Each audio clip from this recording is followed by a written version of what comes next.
Deus, maravilhoso Senhor, Criador dos céus e da terra, no nome santo do Teu amado Filho Jesus Cristo, em Tua presença estamos, Senhor Deus, agradecidos, Pai, por mais um dia de vida que o Senhor nos concede, pela rica oportunidade de estarmos em Tua casa, trazidos por Ti em paz e segurança, para mais uma oportunidade de aprendermos a Tua palavra, mais uma oportunidade de louvarmos a Ti, e mais um momento ouvirmos o Senhor nos ensinar a Tua santa palavra. Te agradecemos em primeiro lugar pela salvação de nossas almas, pelo perdão de nossos pecados, por teres escrito nosso nome no livro da vida, Pai.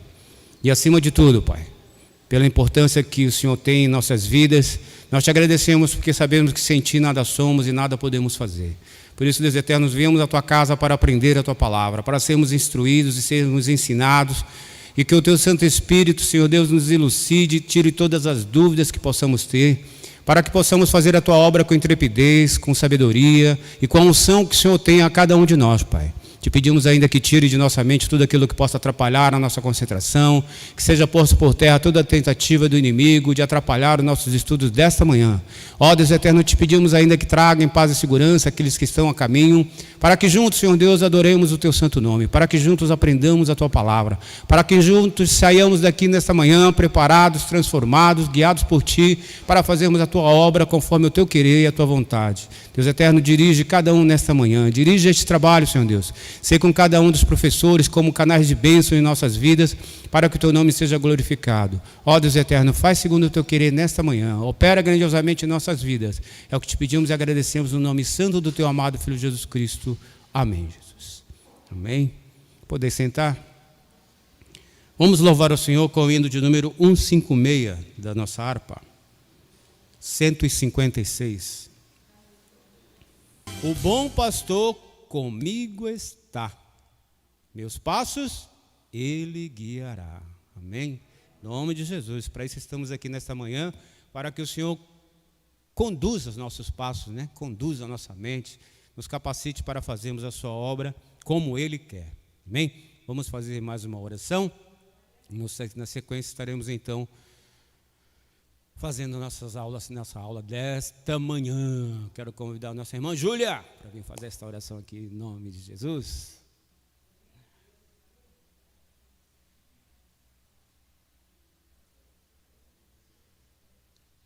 Cumprimento os irmãos com a paz do Senhor. Oremos. Senhor Jesus, Deus eterno de poder, mais uma vez, Pai querido, estamos aqui na Tua presença. Senhor, nós agradecemos a Ti por mais esse dia, por mais essa semana que passou. Pedimos, Senhor, perdão pelas nossas falhas, pelos nossos erros. Pedimos que nos ajude, Senhor, a melhorar a cada dia, andar na Tua presença, Senhor, sem desviar nem para um lado, nem para o outro. Senhor, em nome do Teu Filho Jesus, nós Te pedimos também que o Senhor venha abençoar cada professor nesta manhã. Que o Senhor dá sabedoria, Senhor, do Teu Espírito Santo. Pai querido, abre as nossas mentes, Senhor, os alunos, Senhor, que viemos aqui para aprender de Ti. Fala conosco, Senhor, e nos ensina a guardar a Tua palavra em nosso coração, Senhor, para que nós não venhamos a pecar contra Ti. Eu lhe peço e agradeço em nome de Jesus. Amém. Amém. Deus continue abençoando a nossa irmã Júlia. Vamos aos nossos estudos desta manhã. Lembrando a nossos irmãos que estão participando pela internet, não perca a oportunidade de mandar para cá a sua dúvida e participar conosco aqui, que será uma grande bênção. Amém? Tenham todos uma boa aula em nome de Jesus. Bom, Ubner.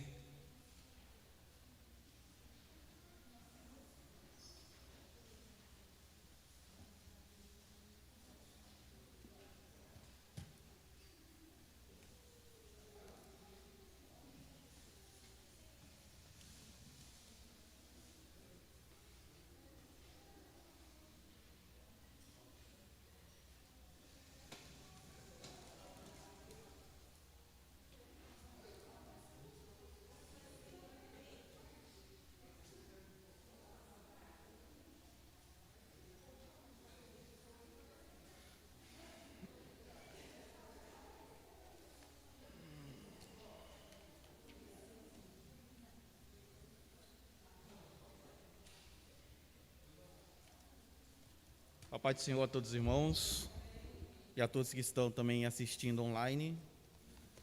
Graças a Deus estamos em mais uma EBD de Escola Dominical, onde iremos aprender uma das lições mais importantes desta revista, que é a lição número 9.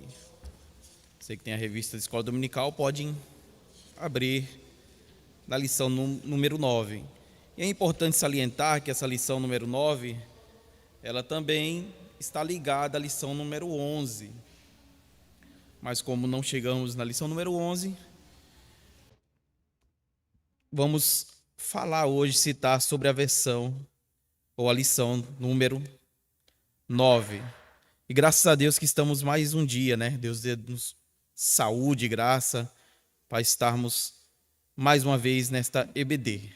Glória a Deus por isso. E eu gostaria de começar, falando sobre o tema, o ministério de pastor. O texto áureo ele está escrito em João, capítulo 10, verso 11, aonde diz: Eu sou o bom pastor. O bom pastor dá a sua vida pelas ovelhas. Verdade prática, ela diz: por meio do ministério pastoral, conduzimos as ovelhas ao supremo pastor, Jesus Cristo. Leitura bíblica em classe. Ela está em 3 livros. João, capítulo 10, verso 11 e 14. Tito, capítulo 1, verso 7 e 11. E 1 Pedro, capítulo 5, verso 2 e 4. Amém? Eu gostei quando a irmã chamou alguém para ler essa leitura bíblica em classe, né? É até bom, né? Glória a Deus por isso. Está escrito assim, João 10, 11. Eu sou o bom pastor dá a sua vida pelas ovelhas. Eu sou o bom pastor e conheço as minhas ovelhas, e das minhas sou conhecido.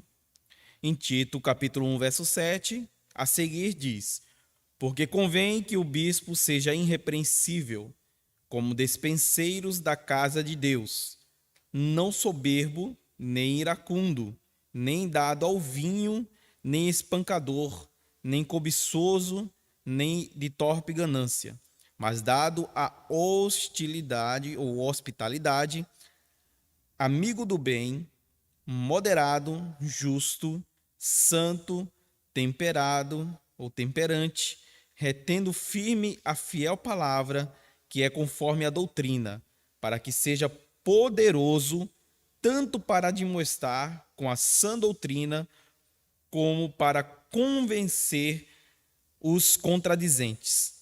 Porque há muitos desordenados, faladores, vãos e enganadores, e principalmente os da circuncisão, aos quais convém tapar a boca. Homens que transtornam casas inteiras, ensinando o que não convém por torpe ganância. Agora vamos para 1 Pedro, capítulo 5, verso 2. Apacentai o rebanho de Deus, que está entre vós, tendo cuidado dele, não por força, mas voluntariamente, nem por torpe ganância, mas de ânimo pronto, nem como tendo domínio sobre a herança de Deus, mas servindo de exemplo ao rebanho. E quando aparecer o sumo pastor, alcançareis a incorruptível coroa de glória. Aqui nós temos que dar uma introdução dizendo que existe diferença entre pastores e pastores. Existe o pastor que recebeu um título, que foi renomado, que foi outorgado a pastor. E existe aqueles que têm dons de pastor, né? Os dons de pastor necessariamente não recebeu ainda o título de pastor, mas ele exerce uma função pastoral, ela exerce uma função pastoral. E que função pastoral é essa? É essa função que está descrito aqui nos evangelhos, nos livros, nas cartas que nós lemos, nas epístolas, principalmente as epístolas paulinas, onde Paulo ele cuidou e ensinou a dois pastores que nós conhecemos muito bem. Ele escreveu primeiro a 2 Timóteo, para Timóteo, outorgando a ele o episcopato, quão desejável é ser pastor. E também a Tito, ele preparou Tito para ser um pastor excelente. Tanto que nós lemos aqui da leitura bíblica em classe, o livro de Tito.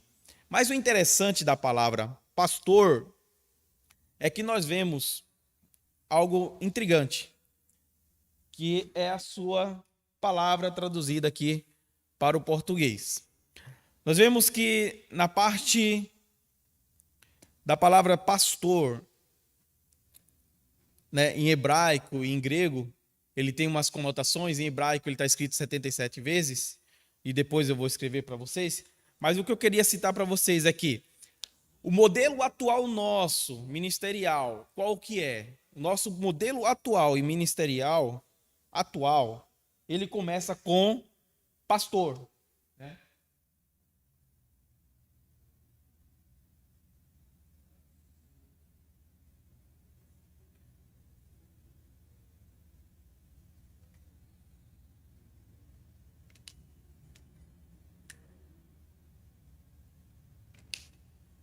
Começa com pastor. E esse modelo atual de pastor, que é o modelo atual eclesiástico, né, que a nossa igreja segue, é o atual. O pastor ele está em primeiro lugar. Aí nós vemos a cadeira hierárquica da nossa igreja. Isso aqui é algo extra, né, que eu estou trazendo já. Que nós vemos que é o segundo.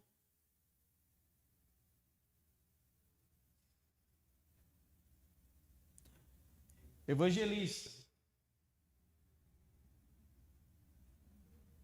Segundo, evangelista. Depois nós vemos o terceiro, que é presbítero. E depois nós vemos o quarto. E o quinto. O quarto é diácono e o quinto é cooperador. Mas se nós lermos em Efésios capítulo 4, verso 11, leiam aí Efésios 4, 11, glória a Deus, nós vamos ver algo diferente.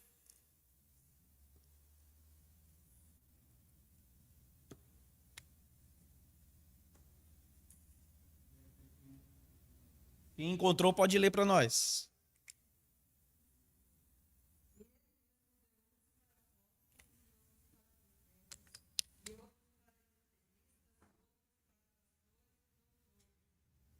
Então, ele deu uns para apóstolo, outros para profetas, outros, que ele escreve aí, evangelistas, outros pastores e outros doutores. Acho que dá para enxergar aí, não dá para enxergar? Amém. Então aqui, ó, 1, 2, 3, 4, 5, tá? O que eu quero esclarecer para vocês aqui?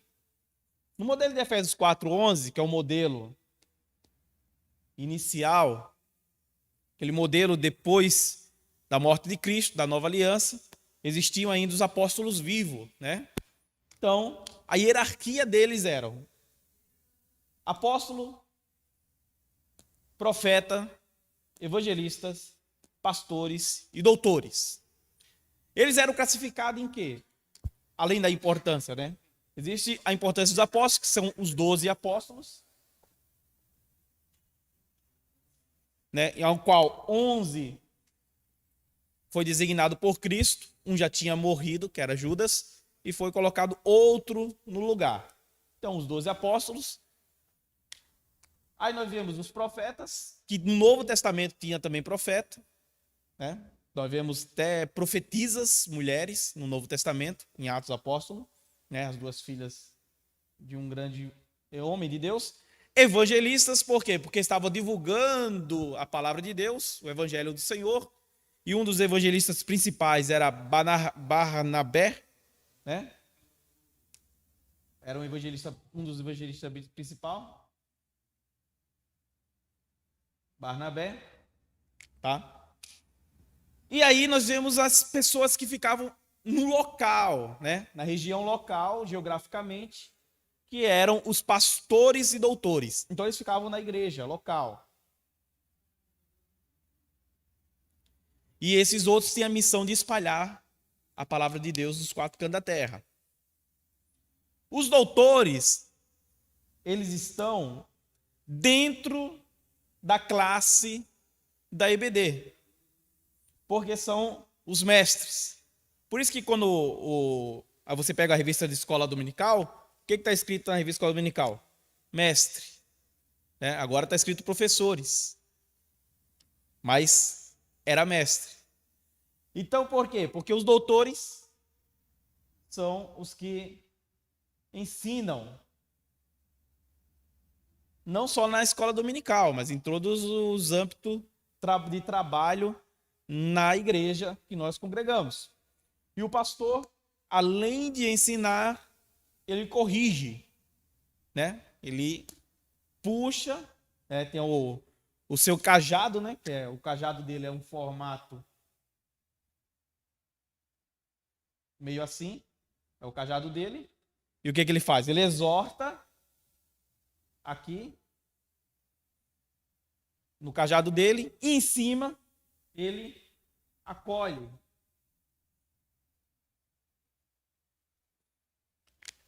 Se a ovelha cair no aprisco, o que ele faz? Ele acolhe a ovelha. Se a ovelha começar a sair do caminho do aprisco, o que ele faz? Ele exorta. Ele usa outra ponta do cajado. Tá?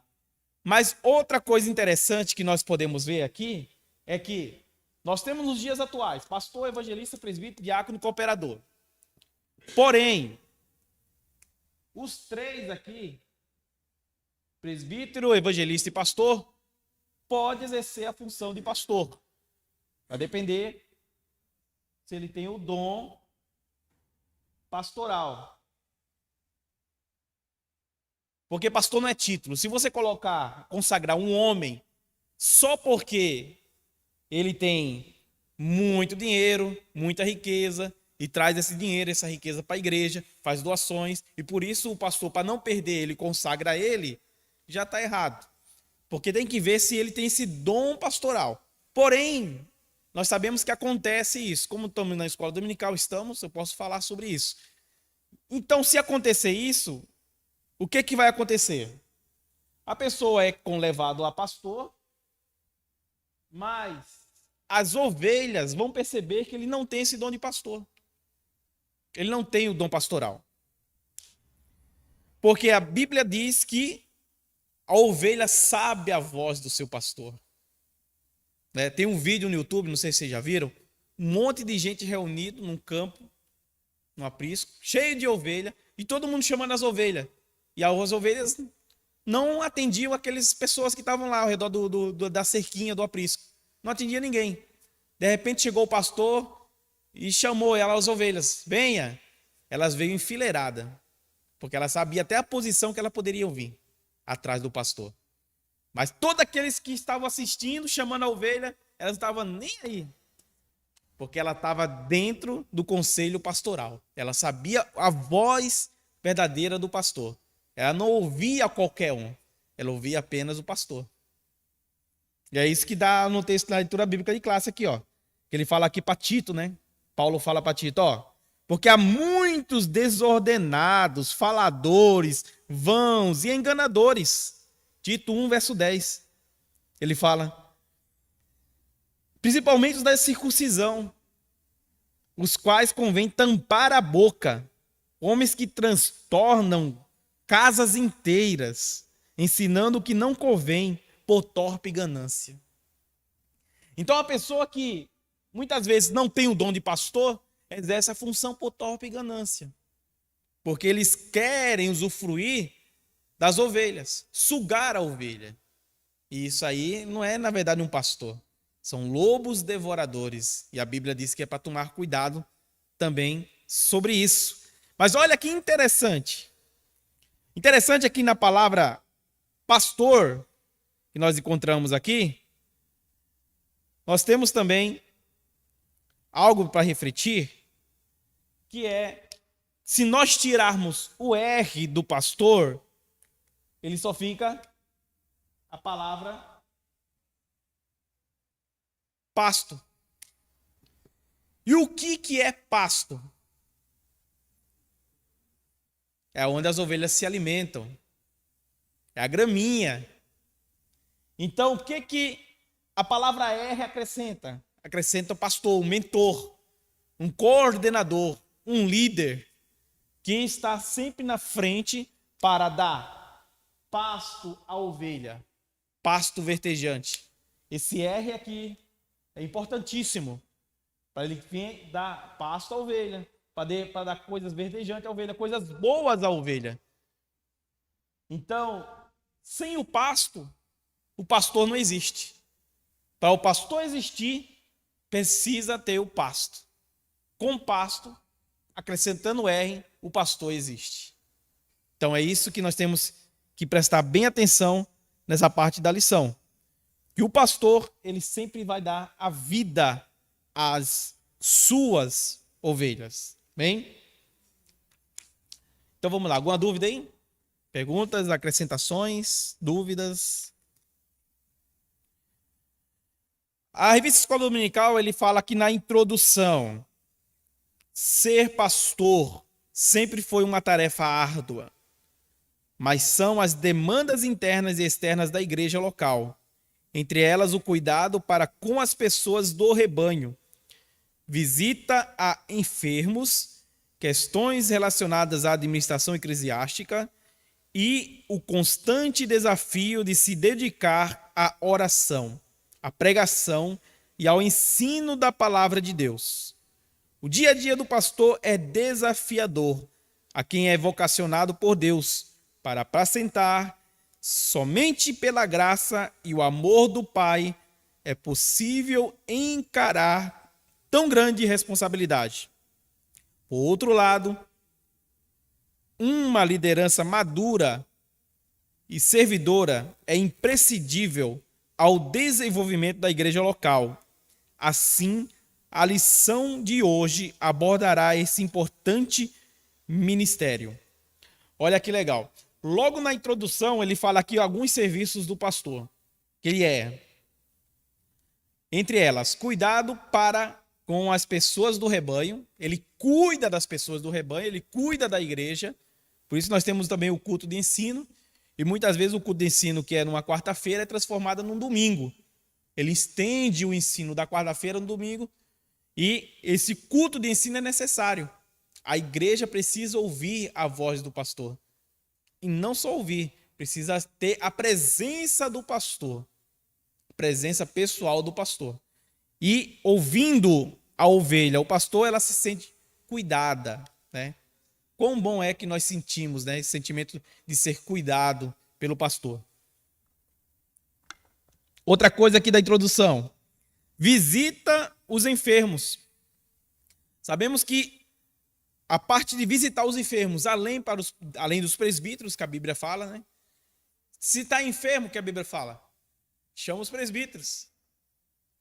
E ele unge você, ele ora por você.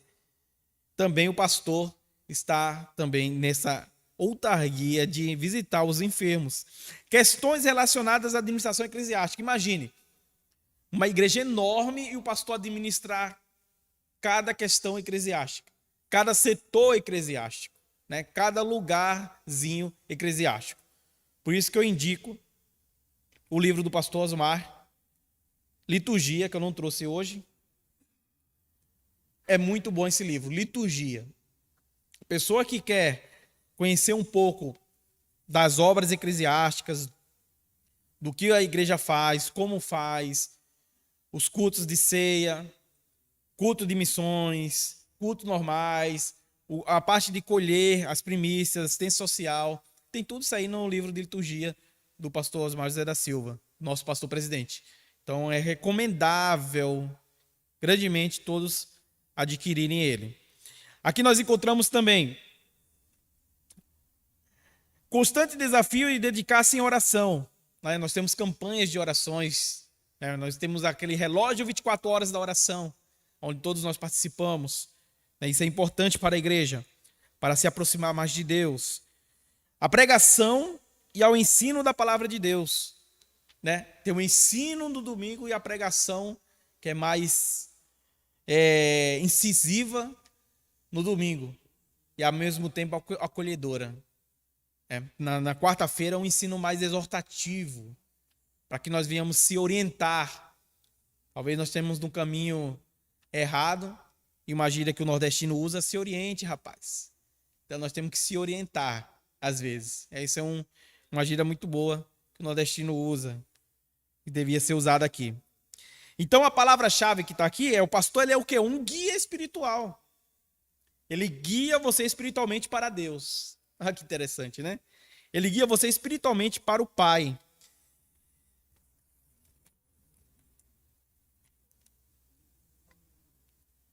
E eu gostaria que vocês lessem 1 Pedro, capítulo 5, verso 4. 1 Pedro, capítulo 5, verso 4. Mesmo na revista Escola Dominical já tem aqui já, né? Mas é bom vocês lerem.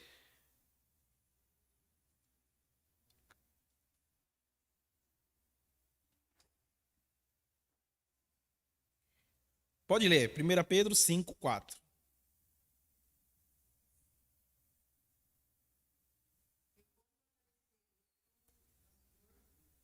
Alcançarei a incorruptível coroa de glória.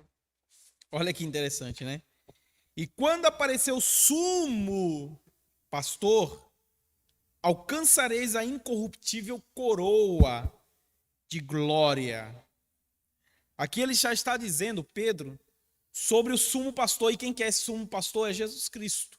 Ele está acima de todos os pastores. Ele é um sumo pastor. E o que um sumo pastor faz? Ele, de forma absoluta espiritual, ele é acima de qualquer líder, acima de qualquer pessoa. Ele é acima de tudo, né?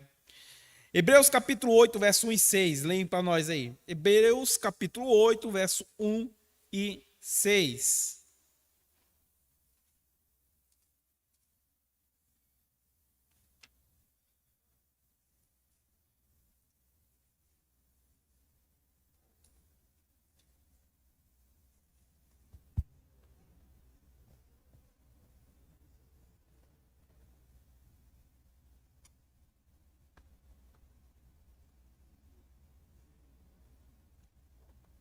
Hebreus 8, verso 1 e 6, quem encontrou pode ler.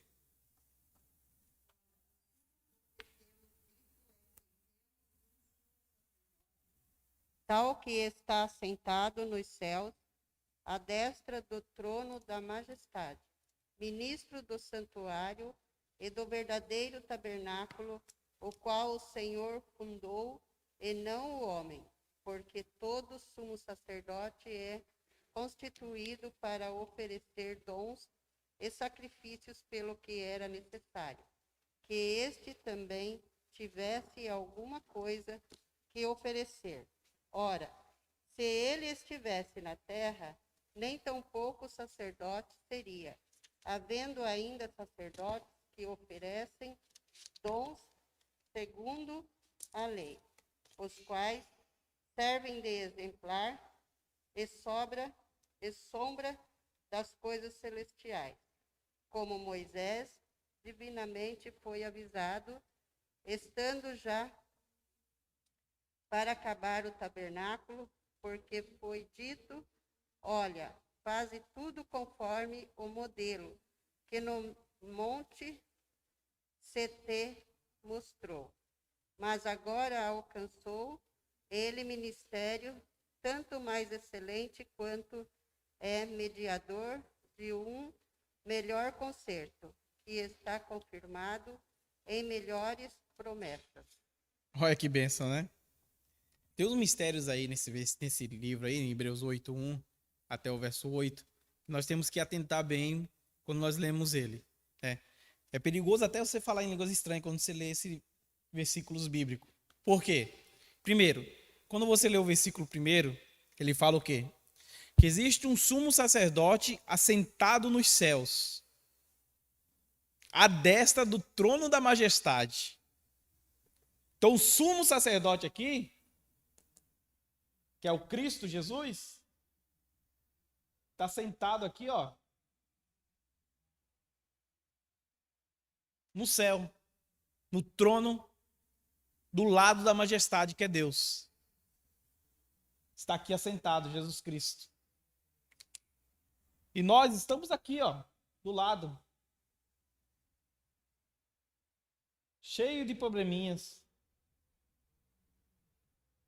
que nos perseguem e tenta tirar nós da presença de Deus. O perigo é nós sairmos daqui, ó, desse círculo protetor de Deus. Porque se nós sairmos desse círculo protetor de Deus, aí nós vamos virar um crente carnal, uma pessoa carnal. Né? Existe uma pessoa natural, existe a espiritual e existe a carnal. Enquanto nós estamos aqui, somos espirituais. Mas se nós sairmos da presença de Deus, se tornamos carnal. Quando nós queremos ser natural, o que é que nós queremos ser? Sem consentimento, ficar no lugar de Jesus. É uma pessoa natural. Uma pessoa natural é uma pessoa ateia, um ateu, que diz que Deus não existe. Que para ele é Deus. Não, Deus não existe, eu sou Deus. Deus é criação da minha mente.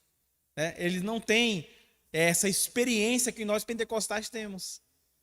De sentir a presença de Deus, de ser curado por Deus, de sentir a salvação de Deus e a misericórdia de Deus em nossas vidas, de sentir a graça do Senhor.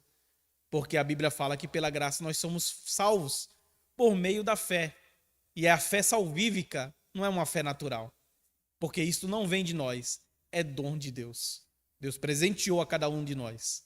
Então, Efésios 2:8, ele fala simplificamente isso. Efésios 2:8, ele fala isso. Então, nós temos que ser espiritual, sabendo que Deus, que Jesus, está assentado no trono. Olha outro mistério aí, outro mistério revelado em Hebreus capítulo 8, verso 1 ao 8. Olha aqui. Ele fala aqui, ó. Porque todo sumo sacerdote, no verso 3, é constituído para oferecer dons e sacrifícios, pelo que era necessário que este também tivesse alguma coisa que oferecer. O sumo sacerdote se ofereceu na cruz do Calvário para perdoar o pecado de todos, de muitas pessoas, daqueles que creem. Né? Vocês lembram o versículo áureo de todos, né? João 3,16. Porque Deus amou o mundo de tal maneira que deu seu Filho unigênito para que todo aquele que nele crer não pereça, mas tenha vida eterna. E quem não crê vai perecer e vai perder a vida eterna. Vai ter o quê? A morte eterna. No Tártaro, né? No inferno, que vai ser jogado no lago de fogo. Dentro do lago de fogo. Então, pessoas que não creem, pessoas incrédulas a Deus, vai parar no lago de fogo. E lá o sofrimento é horrível, porque é uma escuridão, onde queima, onde bicho consome, sem parar o seu corpo, e você grita constantemente, na verdade, com tantas dores. Então, é um lugar que ninguém deseja ir, né? É o lago de fogo e enxofre, onde vai ser lançado o diabo, seus anjos, que são os demônios, a besta, o anticristo e todos aqueles que não creram em Deus, os incrédulos. Outro mistério aqui legal deste Hebreus 8. Ele fala aqui, no verso 4, né? Ora, se ele estivesse na terra, nem tão pouco sacerdote seria, havendo ainda sacerdotes que oferecem dons segundo a lei. Ele veio para oferecer dons, para cada um de nós, por isso que nós temos dons, cada um tem o seu dom particular. Você pode perguntar, professor Ubner, mas que dom que eu tenho? Pare um pouquinho, medite nos dons que tem na Bíblia Sagrada. Existe o fruto do Espírito, são 9 gominhos. Existe o dom espiritual de Deus, que segundo alguns estudiosos vão até 22 e mais ramificações, né? Tem mais ramificações, mas você tem um dom de Deus. Se for um dom de servir, sirva. Se for o dom de adorar, adore. Se for o dom de ensinar, ensine. Mas você tem um dom de Deus. Se for o dom de ajudar o próximo, ajude. Cada um tem um dom. Nós somos membros do corpo de Cristo, onde Cristo é a cabeça da igreja. Outra coisa aqui, ó. Os quais servem de exemplar e sombra das coisas celestiais. Olha bem. Exemplar e sombra das coisas celestiais, como Moisés divinamente foi avisado, estando já para acabar o tabernáculo, porque foi dito, olha, faze tudo conforme o modelo que no monte se mostrou. Olha o que ele revela aqui. Se o escritor aos Hebreus não revelasse isso aqui, o que nós iríamos saber que Moisés foi lá com Deus no monte, ficou 40 dias, 40 noites sem comer, sem beber, falando com Deus? O que ele falou com Deus? Deus estava mostrando o céu para ele, a nova Jerusalém para ele. E falou, olha Moisés, aqui tem esse modelo. Fala a palavra, modelo, né? Modelo. Essa palavra modelo é tão importante que Moisés, enxergando o modelo do céu, quis transformar esse modelo no céu, aqui na terra. Por isso que ele começou a construir o tabernáculo de tenda. Mas ele sabia que era impossível fazer um tabernáculo de ouro, né, como é no céu. Muros de ouro, ruas de cristais, etc. Não tem como. Mas Deus falou assim, ó, segue o modelo que eu te ensinei. Segue o modelo que você viu aqui no céu. Aí Moisés quis fazer conforme o modelo que Deus mostrou. E ele começou a fazer esse tabernáculo. Olha que interessante, né?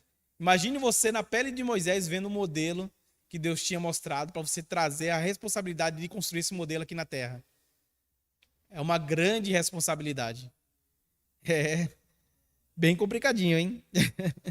Aí ele fala aqui, fazer conforme o modelo que no monte mostrou, e ele fala, mas não, mas agora consou ele ministério tanto mais excelente quanto é mediador de um melhor concerto, que está confirmado em melhores promessas.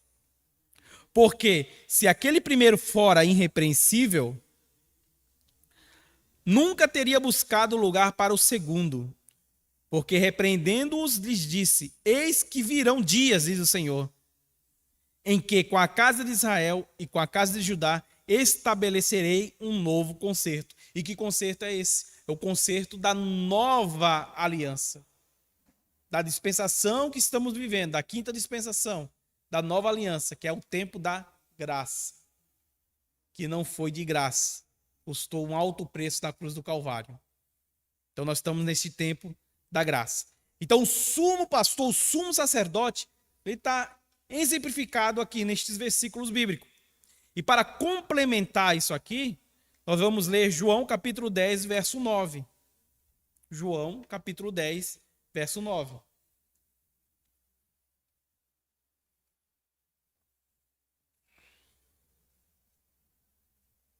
Quem encontrou, pode ler João 10, verso 9.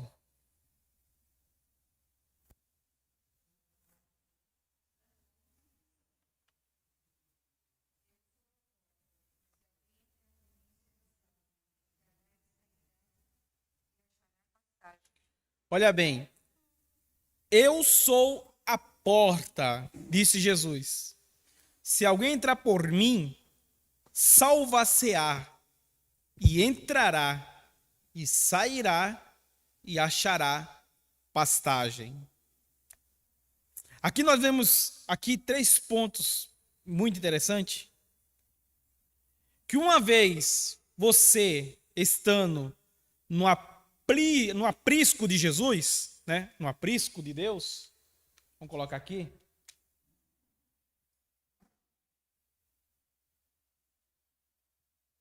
Aprisco.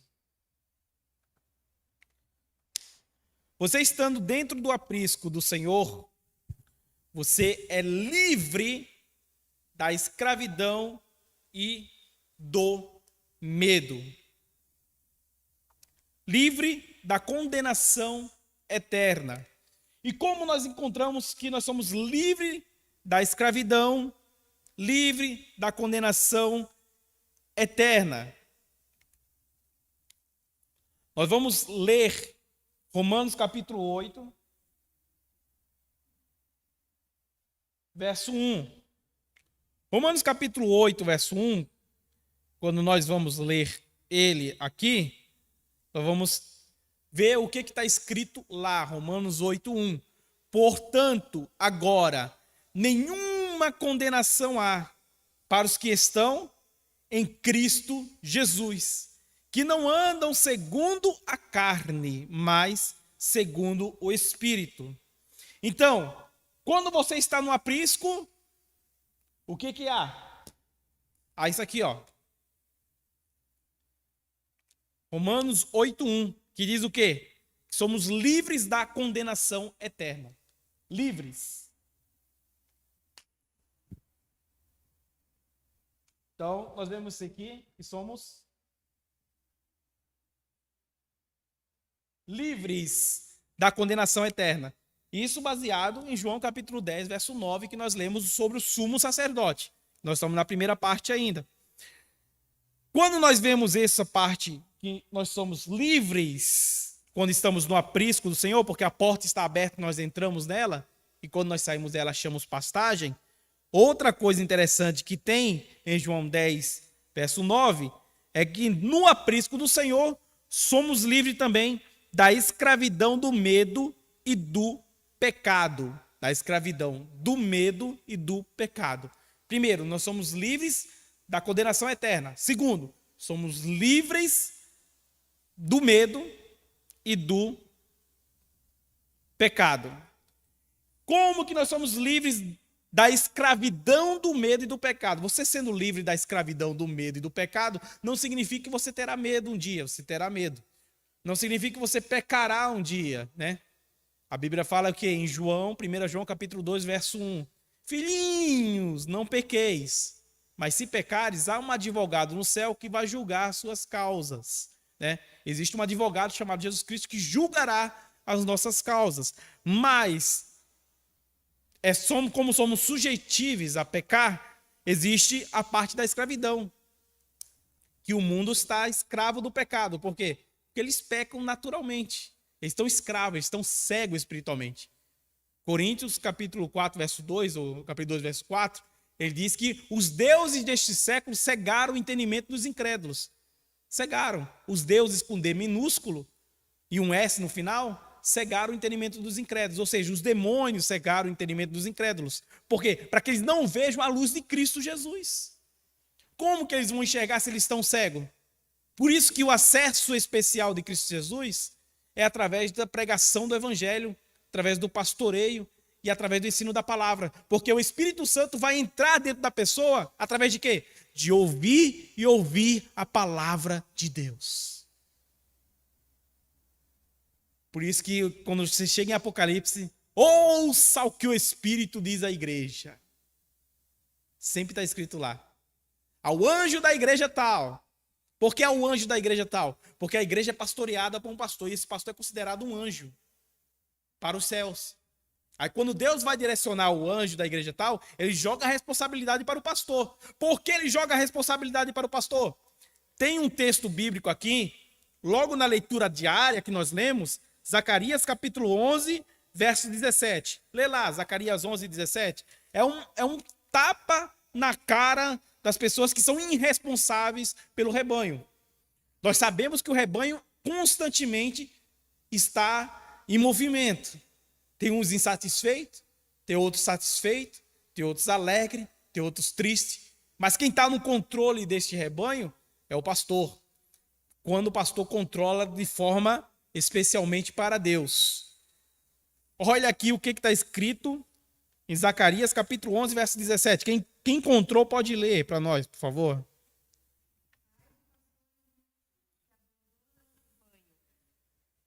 A espada lhe cairá sobre o braço e sobre o olho direito, o braço completamente se lhe secará e o olho direito de todo se escurecerá. Amém.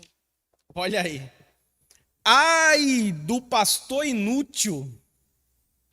Ai daqueles que abandonam o seu rebanho.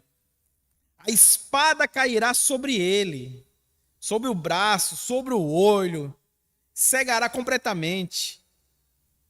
Houve um caso na Paraíba, em João Pessoa, onde o pastor presidente de uma igreja, AD Madureira, ele abandonou o seu serviço e foi para a religião muçulmana, que casou com uma muçulmana. Abandonou seu serviço e foi para a religião muçulmana. Abandonou seu cargo. Quem assumiu lá o pastoreio foi o pastor Napoleão Falcão na época. E ele abandonou por quê? Porque para ele não fazia sentido nenhum estar pastoreando a igreja. Esse sim é um pastor inútil. E a Bíblia fala o quê? Ai dos pastores inúteis, que abandonam o seu rebanho. Ele abandonou completamente o rebanho. É uma pessoa que não foi vocacionada a pastor. Foi só dado o título de pastor, mas a vocação não tinha. Ele tinha um título, porque ele galgava alguma coisa de interesse pessoal, mas não compartilhava o interesse comum na igreja. Então Deus foi lá e colocou o coração dele de pedra, porque Deus coloca o coração das pessoas de pedra também. Não tem o faraó do Egito? Veio pragas e pragas. O faraó só não liberava porque Deus estava endurecendo o coração do faraó. Depois, no finalzinho, da morte dos primogênitos, aí o faraó não teve jeito, amoleceu o coração e liberou o povo de Israel para passar o Mar Vermelho e para ir para a Terra Prometida. Então acontecem essas coisas, né? Vamos lá. Falamos aqui do aprisco. Falamos aqui que nós somos livres da condenação eterna. Somos livres da escravidão, do medo e do pecado, né? Mas também nós, uma vez no aprisco, desfrutamos da verdadeira alegria que vem por meio da palavra eterna. João capítulo 7, versos 38 e 39. Vamos ler lá, João 7, 38 e 39. O que está escrito? Então nós vemos que a Bíblia ela está recheada de conselhos do sumo pastor para a igreja. Nós só devemos saber onde é o caminho, e quem ensina o caminho é o pastor. Vamos lá, João 7, 38 e 39, pode ler.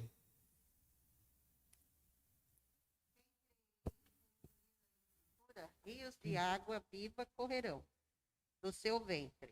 E isso disse ele, do Espírito que haviam de receber os que nele crescem, porque o Espírito Santo ainda não fora dado, por ainda Jesus não ter sido glorificado.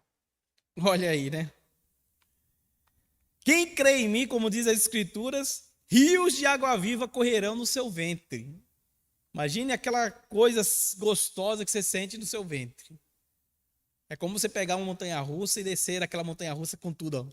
Na hora, parece que seu ventre vai sair, sua barriga vai sair de dentro do seu coração, de tanta adrenalina que você está sentindo. É a mesma coisa Deus. Deus ele leva-nos, através da sua palavra, a sentirmos tanta alegria, regozijo, que a adrenalina vai lá em cima. Vai falando, nossa, vai ser muito bacana quando chegarmos no céu. Imagina ver aquele modelo que Moisés viu e nós não só ver, pisarmos nele, andarmos nele, conversar entre um e outro lá dentro do céu e temos o sumo pastor, que é acima de todos os pastores, nos ensinando. Olha que legal, olha que bacana. Será lá?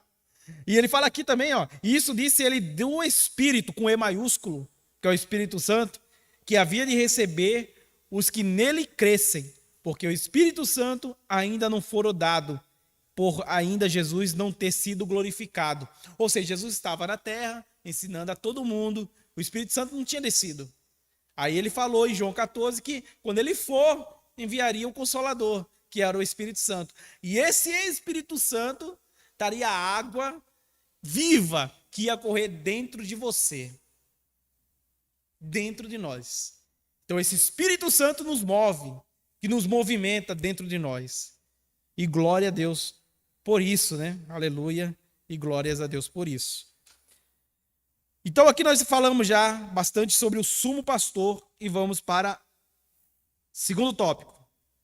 As características do verdadeiro pastor. Tá? A característica do verdadeiro pastor, aqui nós vemos um resumão, porque tinha bastante coisa para falar sobre o sumo pastor, porque quando nós falamos de Jesus, não tem assuntos escassos, né? Os assuntos são bem interessantes. Mas aqui nós vemos as características do verdadeiro pastor. Primeira característica, o caráter íntegro. Então a lição vai falar assim: entre outras coisas, o exercício pastoral envolve aptidão para ensinar, aconselhar e comunicar-se de forma clara com a igreja local. Porém, essas características não são válidas se o caráter do pastor não for íntegro. Uma das piores queixas que se pode ouvir acerca de um ministro é que sua palavra pastoral não se coaduna com a sua vida.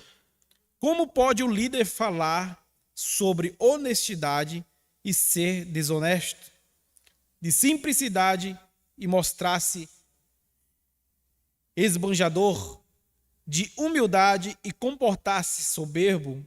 A melhor palavra pastoral é a vida do pastor em sintonia com a mensagem do evangelho que ele proclama. Aí ele fala Mateus 7, 24, 27 e 23, 2 e 36.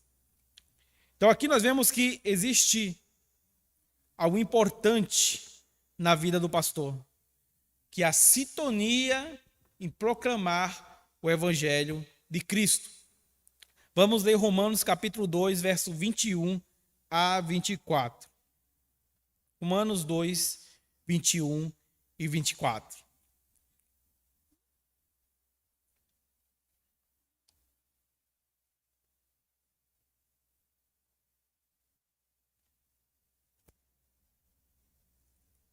Pode ler.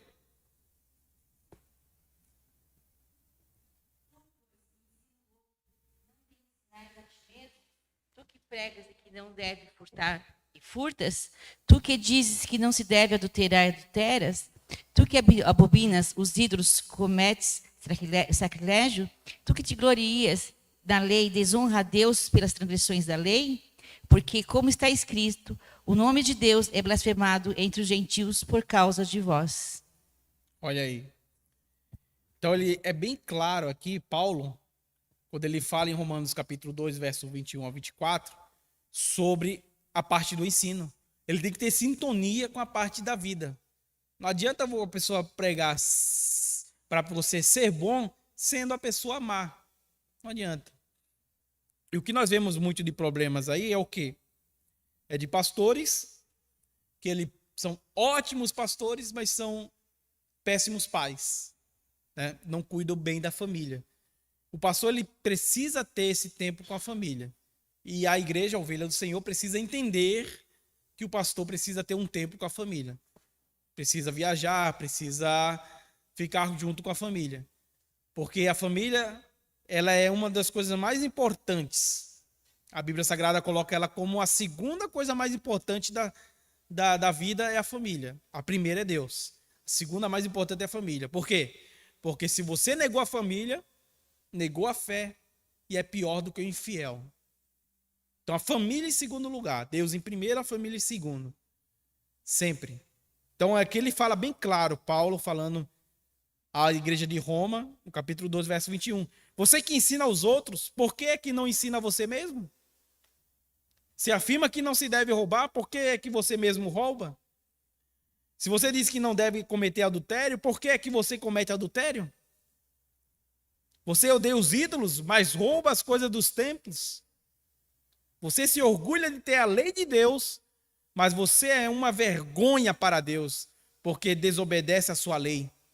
Pois as Escrituras Sagradas dizem: os não-judeus falam mal de Deus por causa de vocês, os judeus. Por isso que pessoas, elas se escandalizam com coisas que acontecem no mundo. A polêmica da semana é porque Luma Eupídio, eu acho que o nome dela é essa aí, é uma cantora, separou do Thiago Maia, um jogador de futebol. E todo mundo está dizendo aí que foi por traição. Eles casaram tipo mês passado, mês retrasado, e já se separaram. Aí os bambamãs de teologia aí, que são os desigrejados, né? Que eu posso falar até que são despastoreados, que não tem pastor, desigrejados, eles acham que é uma justificativa para eles não ir à igreja. Porque ela não deu um exemplo de cristão. Ela já se separou em 2 meses. Nós não temos nada a ver com a vida dela. Não temos nada a ver com a vida de ninguém. Nós temos que ver com a nossa salvação, a salvação individual. Nós temos que cuidar da nossa vida. Porém, nós temos que cumprir o mandamento do Senhor, que é amar a Deus acima de todas as coisas e ao próximo como a si mesmo. Se ela deixou de separar, se separou, o problema é dela. Não tem nada a ver com isso. Aí a pessoa pega aí esse artifício para se justificar do porquê que não vai à igreja. A igreja não é lugar de curados.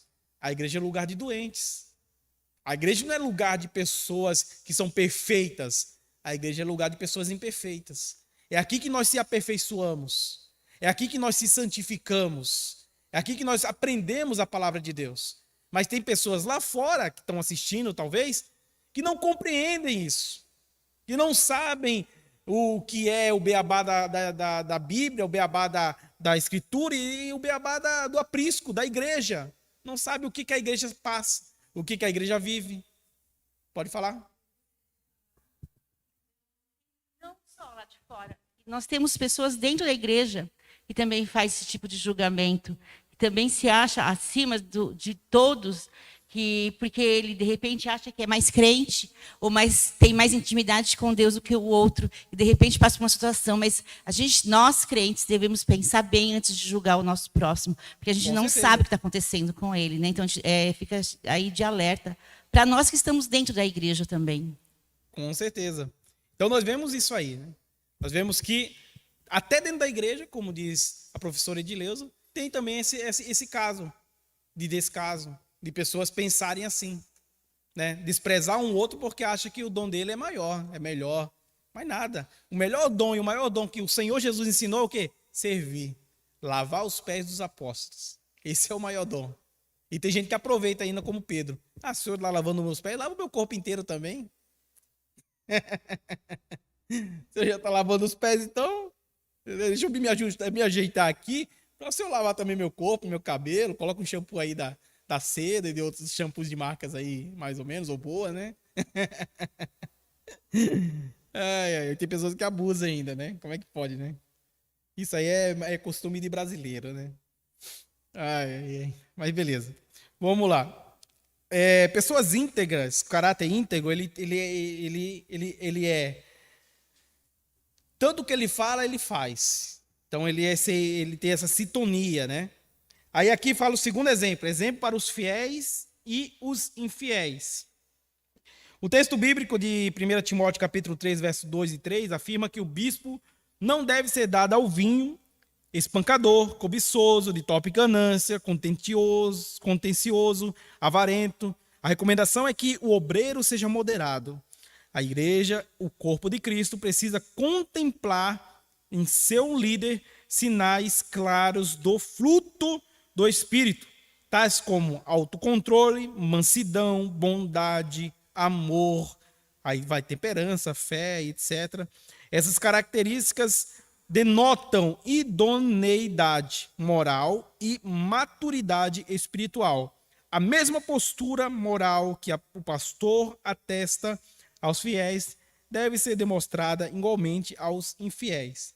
1 Timóteo capítulo 3, verso 7. Vamos ler lá.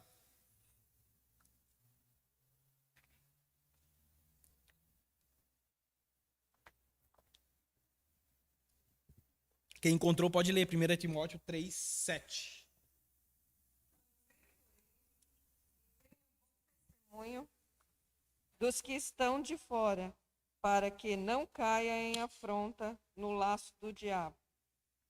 Olha bem, convém, porém, que tenha bom testemunho com os de fora, para que não desmoralize ou não caia na armadilha do diabo.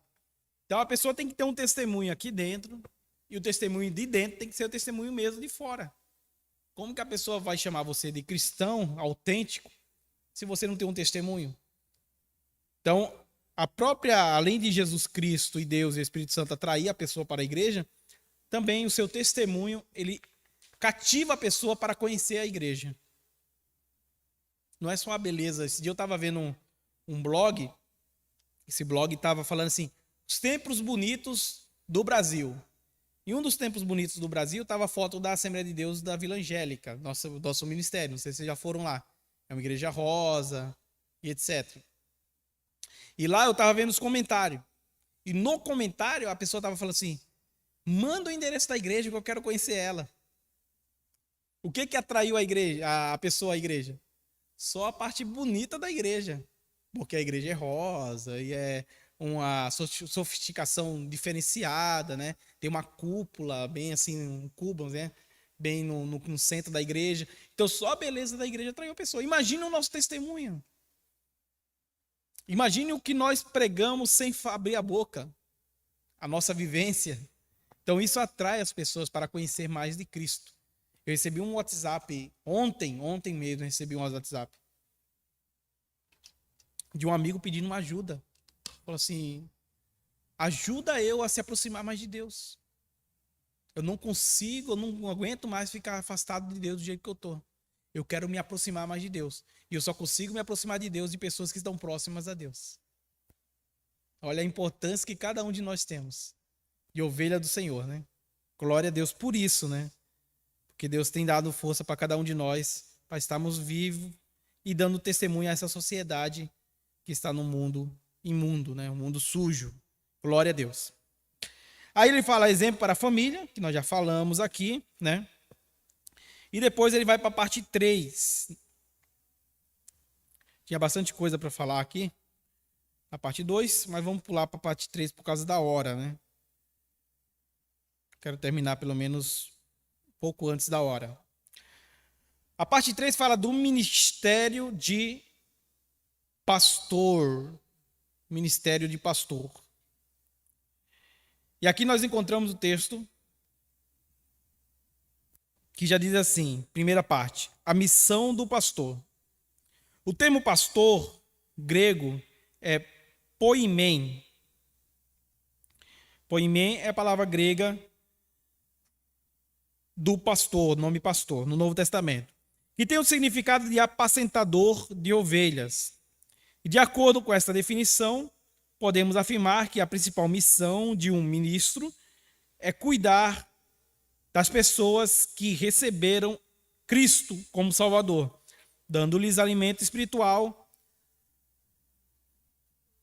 através do ensino da palavra de Deus, como encontramos no livro do profeta Isaías, em Isaías capítulo 40, verso 11. É importante até ler Isaías 40, 11. O verdadeiro pastor cuida das ovelhas com zelo, amor e compaixão, entregando-se totalmente às suas demandas. Vamos ler Isaías 40, verso 11, para nós entendermos melhor essa parte aqui. Isaías 40, verso 11.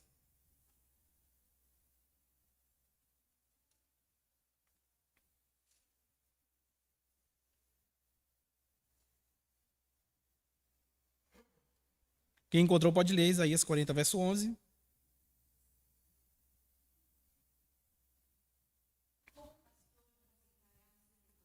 Entre os braços recolherá os cordeirinhos e os levará no seu arregaço. As que amamentam, eles a guiará mansamente. Olha que interessante, né? Isso aí está falando da profissão do pastor. O que um pastor faz? ele abraça a ovelha. Ele alimenta a ovelha, ele cuida da ovelha, né? Teve uma história esses dias que eu li também de uma ovelha que foi encontrada no meio da floresta e essa ovelha tinha fugido do aprisco, ficou 10 anos fora. A parte como é que chama? O seu couro lá da ovelha, lá, a lã da ovelha cobria até o rosto da ovelha e ela tinha dificuldade de andar. Depois que ela chegou num lugar onde pastoreia a ovelha, cortaram ela e perceberam que ela tinha uma marca. Ela tinha fugido do aprisco. Então ela ficou tão cheia de lã, pesado, que ela não conseguia andar. É assim uma pessoa quando foge da casa de Deus, quando foge de Deus. Ele se sente tão pesado que ele não consegue andar. Precisa de um pastor para cuidar, para começar a podar, para tirar toda aquela lã. Por quê? Porque meu jugo é suave, meu fardo é leve, de Jesus. Né? Glória a Deus. Aqui nós encontramos também algo interessante em Atos capítulo 11. Em Atos capítulo 11, no versículo 1, vocês podem até abrir para ler aqui, que eu vou ler aqui para vocês, para não perder tempo. Ele fala assim, ó. Os apóstolos e outros seguidores de Jesus, o meu está na linguagem de hoje, e em toda a região da Judéia souberam que os não-judeus também haviam recebido a palavra de Deus. Quando Pedro voltou para Jerusalém, o apóstolo Pedro, aqueles que queriam que os não-judeus fossem circuncidados o criticaram, dizendo: você ficou hospedado na casa de um homem que não era circuncidado até que tomou a refeição dele, tal. Aí nós vemos aqui, para resumir tudo o texto aqui, nós vemos o quê? Que existia, aqui, ó, verso 19, igreja de Antioquia, verso 19. Atos 11, verso 19. Os seguidores de Jesus foram espalhados pela perseguição que havia começado com a morte de Estevão. Alguns foram até a região da Finícia, a ilha de Chipre e a cidade de Antioquia e anunciavam a palavra de Deus somente aos judeus. Mas outros eram de Chipre e de Cirene e foram até Antioquia e falaram também aos não-judeus, anunciando eles a boa notícia a respeito de Jesus. O poder do Senhor estava com eles e muitas pessoas creram e se converteram ao Senhor. Olha o verso 22 que ele fala. Essas notícias chegaram à igreja de Jerusalém, que resolveu mandar Barnabé para Antioquia. Quando ele chegou lá e viu como Deus tinha abençoado aquela gente, Barnabé ficou muito alegre e animou todos a continuarem fiéis ao Senhor de todo o coração. Barnabé era um homem bom, cheio do Espírito Santo e de fé, e muitos se converteram ao Senhor. No verso 25, depois Barnabé foi até a cidade de Tarso a fim de buscar Saulo. Quando encontrou, ele o levou para Antioquia. Eles se reuniram durante um ano com a gente daquela igreja e ensinaram muitas pessoas. E foi em Antioquia que pela primeira vez os seguidores de Jesus foram chamados de cristãos. Aí surgiu a palavra cristão. Só que não é esse foco que eu quero entregar para vocês aqui. É que aqui existiu uma cidade chamada Antioquia, onde foi anunciada a palavra de Deus. Até aí tudo bem. Todo mundo estava crendo, mas ninguém estava sendo orientado. Estava sem pastor. Então é uma pessoa, tipo, desigrejada, né? É o que está na moda hoje, né? Desigrejados. Nem existe essa palavra no nosso dicionário. Mas eles inventaram essa palavra e adicionaram eles. Que são os despastoreados. Não tem pastor, desigrejados, totalmente desigrejados. Aí o poder de Deus estava descendo lá. Aí essa notícia chegou a Jerusalém, que era pastoreado por Tiago, que era irmão de Jesus.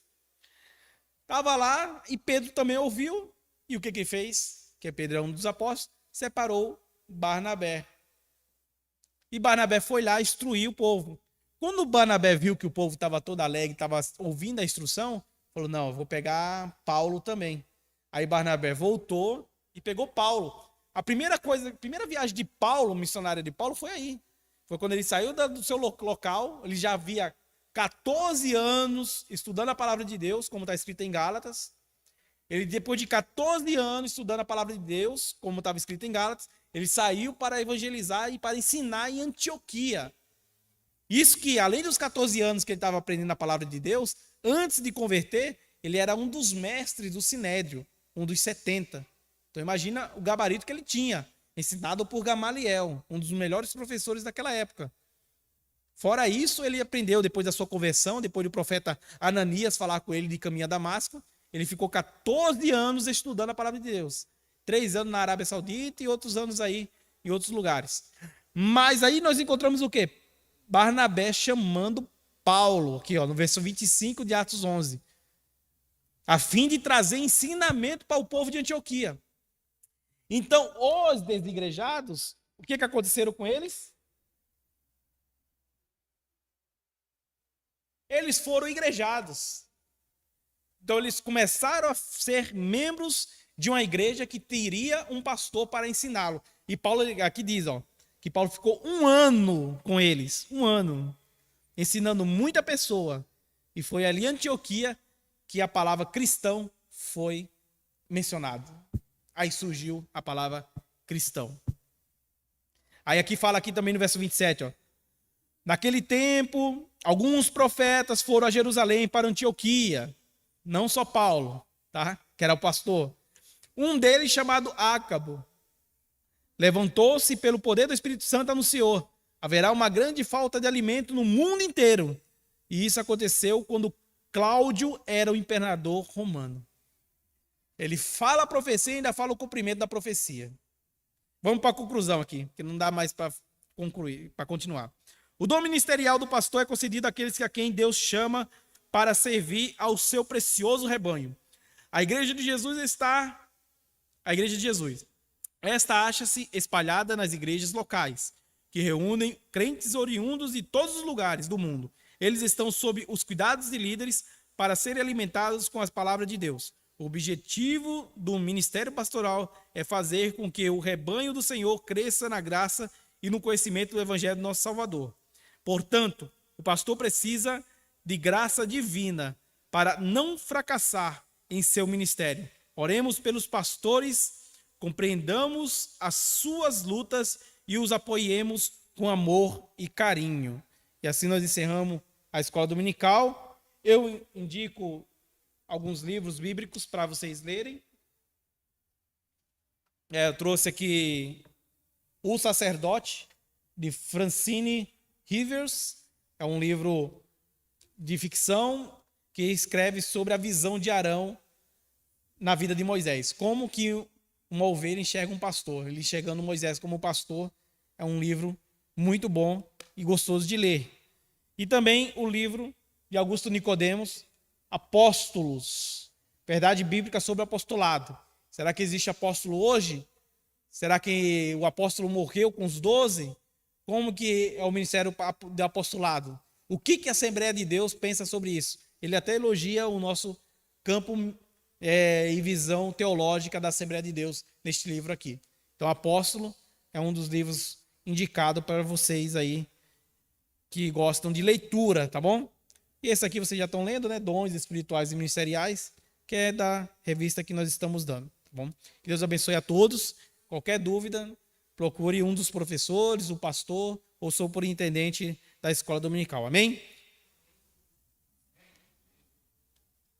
Passar para o irmão Rosana, superintendente.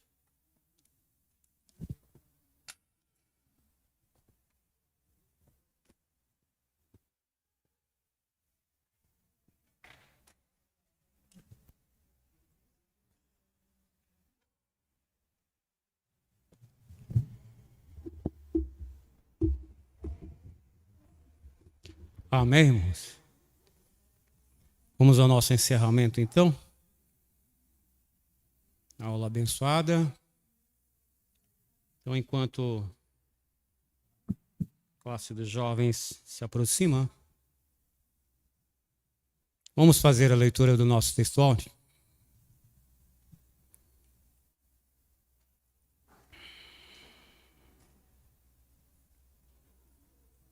Eu perdi a lição aqui. Vamos lá? 1, 2, 3. Texto, ó. Desceu o pastor e eu diretor da vida pela sua vez. João, capítulo 10, versículo 11. Amém. Glória a Deus. Vamos aos louvores? 104.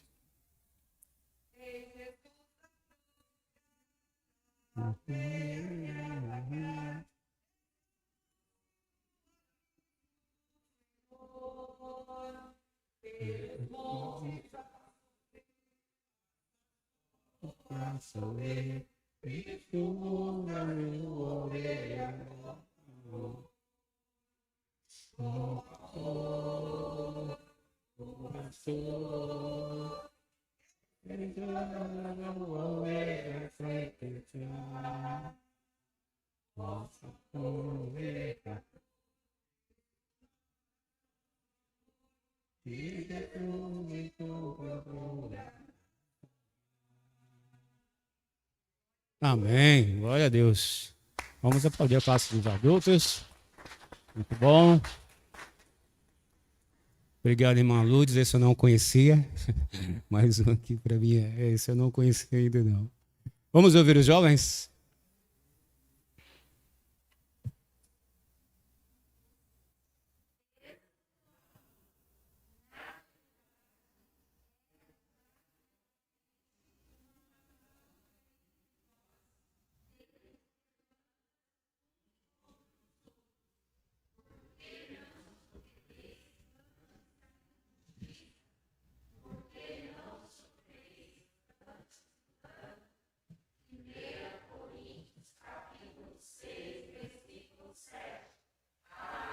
Amém.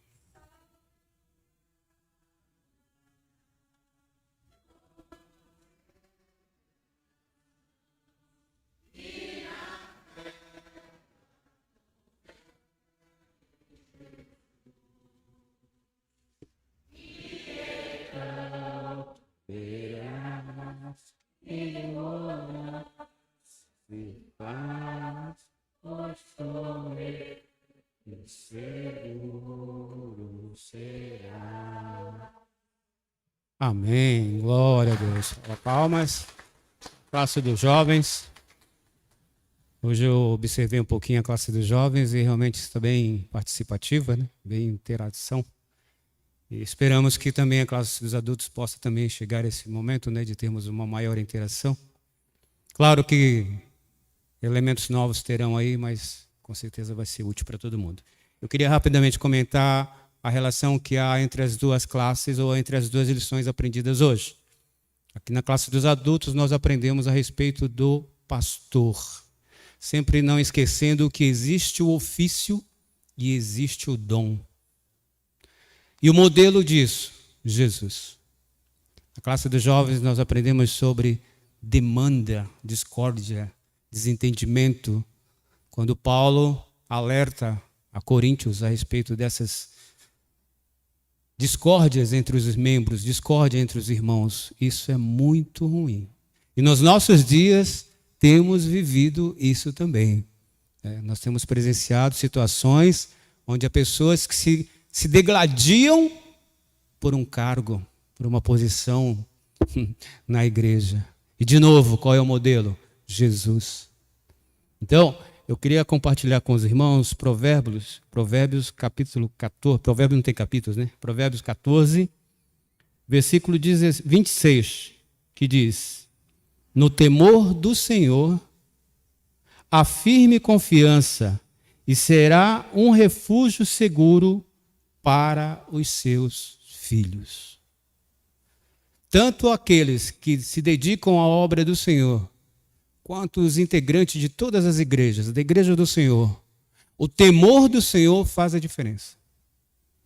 Quando nós deixamos o temor do Senhor agir em nossas vidas, o nosso pensamento fica elucidado pelo Espírito Santo. Você pode até ir a um lugar que Deus não se agrada, o Espírito Santo vai te falar: olha, esse lugar Deus não se agrada.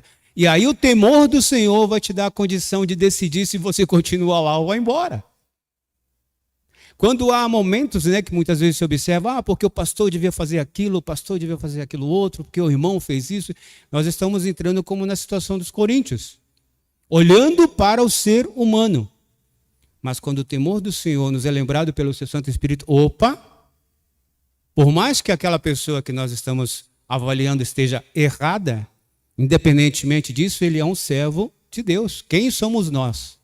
A palavra de Deus ensina a respeito de julgamento. Então, o temor do Senhor, de novo, vai fazer a diferença. Nós não sabemos muitas vezes qual é a situação daquela pessoa, o que ela está vivendo, o que está pensando, o que está acontecendo. E aí, muitas vezes, emitimos um comentário indevido. Então, o temor do Senhor evita que nós pequemos, que nós façamos coisas que não agradam ao nosso Deus. Por isso que aqui o versículo é muito claro, né? Quando ele diz, é um refúgio seguro. Então, que nós possamos, neste domingo, meditarmos a respeito daquilo que nós aprendemos hoje, tanto na lição dos adultos, quanto na lição dos jovens, e ontem na lição das crianças também. Para que o temor do Senhor faça diferença nas nossas vidas, e nós verdadeiramente sejamos seus servos, com testemunhos de cristãos, independentemente da idade que possamos ter. Amém? Vamos colocar-nos de pé, vamos ao encerramento da nossa lição desta manhã. Quero convidar o presbítero Davis para vir fazer esta oração e, na sequência, nosso encerramento em nome de Jesus.